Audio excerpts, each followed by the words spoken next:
Welcome back, JA. Hello. Last lesson, no, is about ad copy. And kayo ni Amira yung nagturo ng ad copy, no? Um, Yes. so, nakumpleto na natin yung pre-work. Meron na Mhm. tayong plan, may ad copy na. So, andito na tayo sa pinaka-exciting na part, which is yung magkikreate na tayo ng campaign. Ito na yung Yes. pinakahihintay na lahat.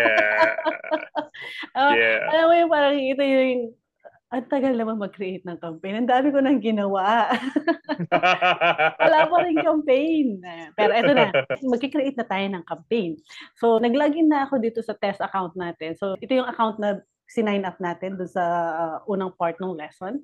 Ngayon, by default, ganito yung magiging view. Pakita lang natin. So, ito yung view Sige. pag wala pang campaign. So, click lang yung new campaign. Pero wala kasi itong new campaign na to dito sa position na to. Or nasa upper, ano siya, maliit lang na button siya pagka meron ka ng data. Ito kasi supposedly yung dashboard mo eh. Mhm. So, if hindi mo makita to sa view mo, ngayon, another way is punta ka sa campaigns. And so dito, click mo lang yung plus sign or ito din. Okay, Click okay. natin tong plus sign, yung create campaign. And then, new campaign. So, yung new campaign, pag mag-i-start ka from scratch. And, Okay. tapos, meron din dito nakalagay load campaign settings. Pag meron ka ng mga previous campaign na Mhm. nagawa, para hindi mo na isi-set up ulit. Ito yung gagamitin mo, load campaign settings. Basically kasi pag nag-set up ka na yung settings, halos pare-pareho lang yun eh, except sa target location, alam mo yun, para hindi mo na i-set up lahat. Okay, so dito lang tayo sa new campaign muna. Okay. So pag nag-create ka ng campaign, bibigyan ka na ni Google ng mga options based sa Mhm. objective mo. Say, ang objective is to drive sales. So ayan, pag kinlik mo yung sales, ito yung mga campaign recommendation ni Google. Gagawin natin ngayon is search. So, performance max, other type of campaign ito kay Google wherein bukod sa search result, lilitaw siya sa YouTube, Gmail, Discovery, sa mga websites. And then display, lilitaw yung campaign mo sa mga website partners ni Google na eligible mag-show ng ads.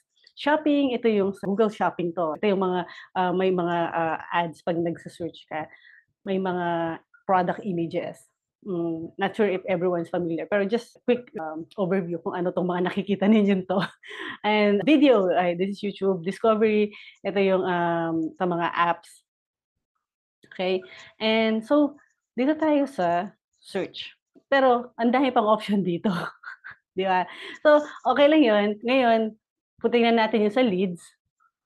Tingnan kung mapapansin niyo, halos same lang din. Kung leads yung goal mo, yan. So, basically, ano lang, tinutulungan ka lang ni Google na mag-base sa goal mo, anong type of campaign ang pwede mong i-run. And yan, so halos pare-pareho lang sila. The reason na iniwa-hiwalay, kasi may mga settings kasi na kung ang goal mo is website traffic, baka merong settings na wala sa sales. Kung goal mo is leads, baka merong settings na wala sa website traffic. Yan. So, typically kami, ginagawa namin is create a campaign without a goal guidance. Dahil lang medyo advanced na kami. Gusto namin kami yung mag-set. Ayan. So, lahat ng options ng campaign type meron. Yan. Pero, dito muna tayo sa sales. Kaya naman ang goal ng lahat eh, sales. So, dito tayo sa sales and then we'll select search. Tapos, select the ways you'd like to reach your goal. Paano mo gustong ma-reach yung sales goal mo? Ang sales goal mo ba ay ma-reach through website visits, phone call, store visits, or app downloads? Typically, sa amin is website visits. Kasi lead generation. Pag local services naman, typically phone calls, local company or local services, phone calls or store visits. So for this one, since dadalhin natin siya sa landing page, and ang gagawan kasi natin ng campaign is yung M. Dantas Online Music School, which is yung kanilang guitar lessons. So yung website, so kung nakikita ninyo, pinrepare ko na din dito sa left yung landing page. So kukunin lang natin yung landing page. Tapos, lalagay ko siya dito. Then, next tayo. start tracking your sales as website conversions. Hindi natin 'to gagawin agad kasi malaking topic kasi 'to yung, website conversion. Gagawin natin siya sa ibang lesson, papaano ba mag-track ng conversion. Kasi masa-sidetrack tayo 'pag ngayon natin siya diniscuss. So, okey lang na wala ka munang conversion initially, and then lagyan lang natin ng campaign name. So, guitar lessons and continue.